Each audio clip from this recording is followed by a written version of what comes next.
good evening, and happy Friday. Another Fly Friday coming to you live once again. It is Shern Cutter Smooth, EP Digital with New Age Nerds, Nanko Arrow, coming to you live on another Fly Friday 15, bringing you the latest and greatest information on flying cars or the industry of urban air vehicles. Yes, we are once again live. What's happening this week? Well, I bet you guys heard a whole lot about it. One, it was Veterans Week, right? Happy Veterans Day, happy Veterans Week. Matter of fact, thank you for your support to all of the veterans out there. We enjoy these freedoms we have now and look to add more to those freedoms, not only in the US, but to help worldwide. So thank you for your service. Always happy Veterans Week. And what do we have this week? Well, there's a whole lot of news that has come across my desk in terms of shipping. And I'm guessing not necessarily the blockade or the canal block that happened earlier this year, but right now, off the coast of California and off the coast of a lot of ports, there is a backup in shipping and logistics and all types of items being held up because of a bottleneck within the shipping process. Now, there's a lot of arguments whether it's a lack of drivers. Maybe. There's been a few drivers, truck drivers on strike. The pandemic has put a lot of employees out. They can't work because they are sick or fear of getting sick. And that is employees not only on the trucking, but in the ship channel, in the receiving, on the ships, all over the place. There's a lack of manpower within the shipping. Therefore, there's a lack in a bottleneck of transportation of goods. Now, what does that have to do with these urban air vehicles? Well, that's one of the industries that a lot of, let's say, innovators are looking to get into. Now, the question is, can these eVTOLs make up for what is happening in the industry? So, being that it's Veterans Week, emphasis on the Army or the military, right? The armed forces. There's a story earlier in the year. There's a lack of bus drivers or a shortage in bus drivers in some cities in the US. And who had to come and save the day for kids getting to school in school buses? Well, that was the Coast Guard, a military service. But the armed forces coming in to save, transportation is something new, right? And not only is the armed forces coming to stepping into transportation, but the armed forces are trying to change transportation in a whole.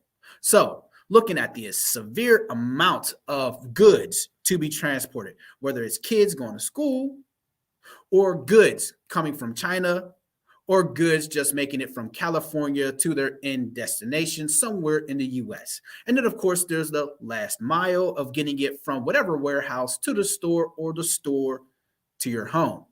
Now, eVTOLs are coming about, and it seems as if they can possibly address this. But can it address it directly is the question. Well, I don't know. It can address definitely the last mile. But looking at many of the eVTOLs being able to carry 1 to maybe 6 people, so that's about 1,000 pounds maximum of payload. So imagine these trucks are carrying loads of by the tons, right? It will take multiple fleets of eVTOLs just to make up that one truck of shipping goods. Now, would they be used in order to handle everything? Probably not. But in terms of transporting important goods or transporting things into hard to get places, or again, the last mile for you and I, we're not buying a ton of groceries. So that $100 of groceries, yeah, that could definitely be delivered by an eVTOL. So shipping and logistics can be handled by eVTOLs. Even more so with the support of next topic, Agility Prime. Yes, Agility Prime is working with eVTOLs and eVTOL makers to develop these equipment. So, or these vehicles rather. Now, they are working with existing companies who are already building or already have built an eVTOL, and they are speeding up the process, meaning that the military, once again, is directly involved in changing the industry of urban air vehicles, right? And within that, you would wonder, well, what does the Army have to do with these transportation vehicles? Well, Agility Prime has already laid out a very good use case for urban air vehicles or eVTOLs or what they call are orbs, ORBS. Meaning it's not a helicopter, it's not a flying car, it's not a drone, it's something other, and they call it a orb. So yes, in terms of Veterans Week, this what to know when buying flying cars is dedicated to the military, who is not only helping out in bus drivers, potentially going to be helping out in shipping, but what will these eVTOLs really do for the war fighter? Now, the question is, they already have helicopters out there, right? Helicopters, by some people's standards, are already a flying car. I don't agree because when it comes to a helicopter, right, it is a good vertical takeoff vehicle, aircraft. Now, its agility, emphasis on Agility Prime, is something to be questioned, right? Now, it is what I call a tank in the air, right? And flying cars are potentially going to be the sedans. So, if eVTOLs are the sedans, like this little aircraft right here, how could this possibly be used in the war fighter, in the fight in war, right? It seems a bit lightweight. So, if you are, let's say, a warfighter, government agency, or a military outfit looking at buying a flying car, well, what benefit, what gain can you get with these over a helicopter, right? And that's the big question. Of course, jets, right? No competition because jets can't land anywhere. They can't do but so many things, go fast, drop bombs, and get out of the way.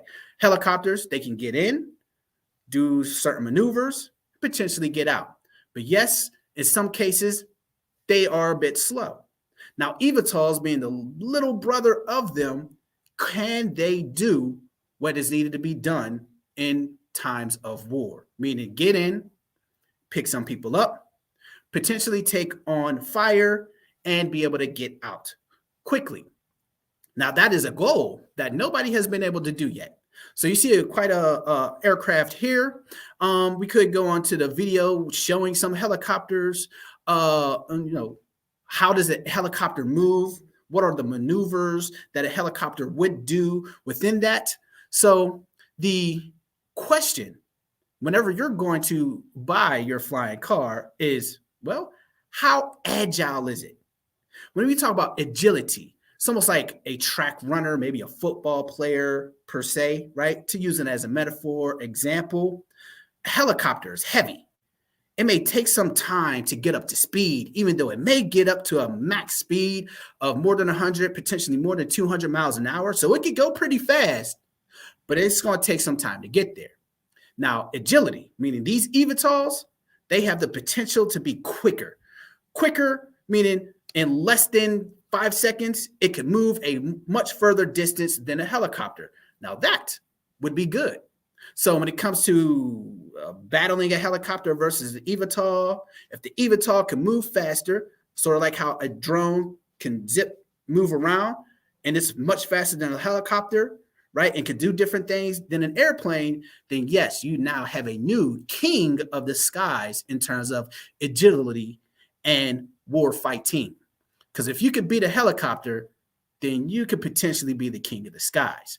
And that's what we're looking at in terms of eVTOLs, right? So what to know when buying flying cars, is it agile? And two, can it fit in confined spaces?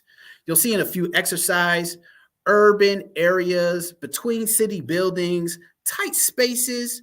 Now imagine a helicopter cannot move through those spaces, nor can it move pretty quick.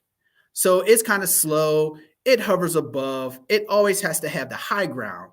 But if anybody can move quickly within all of these canals, urban canals, between buildings, then potentially it can get out of the way of any threat of a helicopter and any other aircraft and potentially be able to get the, let's say, upper hand from the lower level, potentially, and beat a helicopter. I know one thing, we are working on beating a helicopter. So, who is flying now in these terms? There's quite a few companies not really looking at shipping, not really looking at war fighting, but just coming up with crazy concepts of eVTOLs just to get people in the air because, flying cars are a cool idea. Yes, it is. But some of these concepts I don't find to be pretty cool. So go ahead and put up the image of a company, HT Aero. I'm not sure if it's a joke. I'm not sure if it's a gag or if this is an actual real concept that they plan to deliver. We'll see. And the question is, will passengers like it? And if you're a veteran, would you fly this thing? Would this beat a helicopter? Is the question. Can you put weapons on this? Or is this simply something that you could, put on a poster and that's it? It's cool. Can you actually drive it? Right?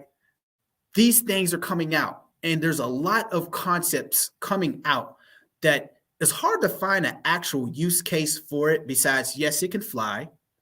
But will you fly it is the question. So what to know when you flying these new flying cars? Will it do what you need it to do as a flyer, whether you're a soldier, whether you're a package delivery? Because this vehicle can't do either, but it will get you around town. And if that's enough, well, perhaps this may work for you. Now, on to what is next for us. We are, of course, continually developing our small scale eVTOL. So look out for that. We are flying, but part of getting airborne are these propellers.